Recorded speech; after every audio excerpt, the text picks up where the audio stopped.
శ్యామ్‌కి స్పృహ వచ్చాక అందరూ అయితే లోపలికి వెళ్లి శ్యామ్‌తో మాట్లాడుతూ ఉంటారు. ఇంతలో అక్కడికి రుక్మిణి వెళ్తుంది.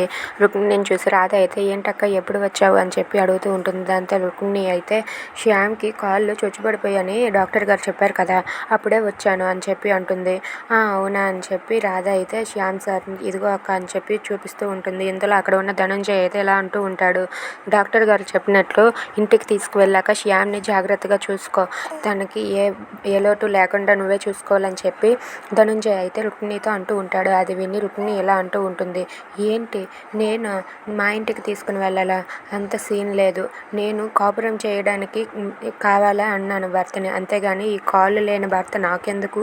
నాకేమీ అవసరం లేదు. నువ్వే ఉంచుకో అని చెప్పి రుక్మిణి రాధతో అంటుంది. అది విని వాళ్ళంతా కూడా ఒక్కసారిగా షాక్ అయిపోతారు. అయినా ఇదంతా జరగడానికి కారణం నువ్వే కదా! నీ వల్లే కదా శ్యామ్‌కి ఈ పరిస్థితి వచ్చింది. కాబట్టి నువ్వే మీ ఇంటికి తీసుకుని వెళ్ళి దగ్గరుండి సేవలు చేసుకో.